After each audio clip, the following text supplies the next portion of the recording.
So the angels have described our lifetimes, reincarnational lifetimes, as like a wheel, and we're in the middle of the spoke. Hmm. I've heard it explained like that a lot.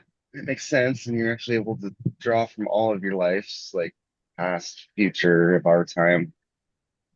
But I also resonate with the fact that there's like at other times they've talked about it more linearly, like future incarnation after this one.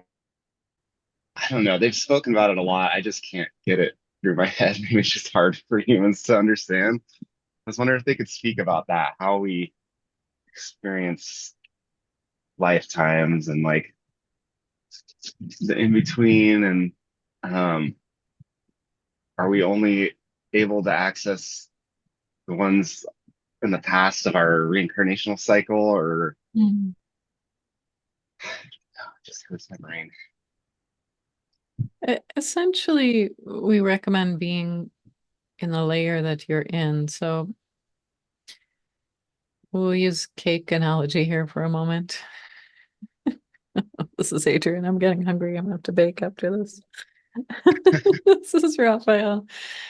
If you have a layer, chocolate and raspberry, and you decide, no, I really want to change the raspberry to cherry, you're really just changing that one layer. And yes, it affects the whole flavor of the whole cake. It affects every layer, but you don't affect every layer by trying to go in there all at once. And here, baking is not the best analogy because, of course, you can do that as a baker, but the layer you're in is the present, and it does affect other concurrent lifetimes.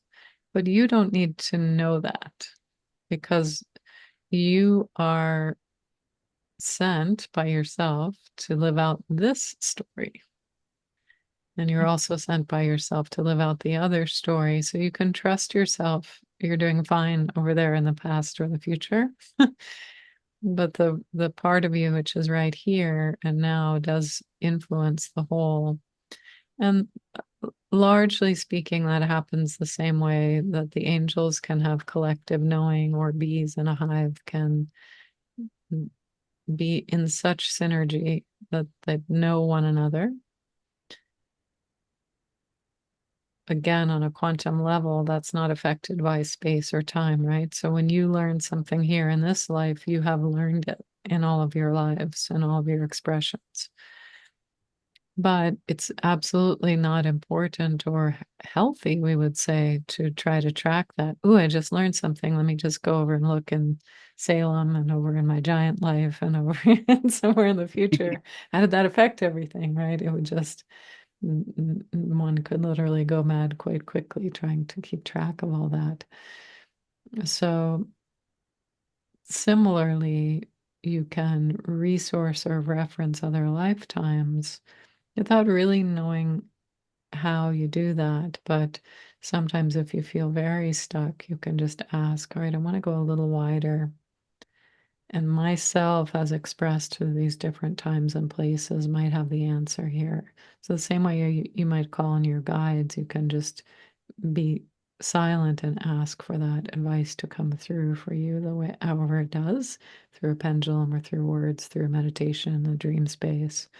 So you are another reference point for yourself, but we suggest not spending too much effort in that direction because it is very difficult for the human mind. Essentially, the human mind has been developed to pretend, to put blinders around and pretend that you're here in this singular life expression. And so it's doing its job, right? And so the ego and the mind together give you this sense who you are, where you are, when you are. And that's very helpful and very healthy. So, yes, at different points there maybe bleed through, or you might get direct confirmation that you're affecting other parts of yourself. But it's best to really stay where you are in terms of, why does it matter to me? It really doesn't, because this is your reference point and where you've been sent to do some good or to learn some things. So you might as well focus on the here and now.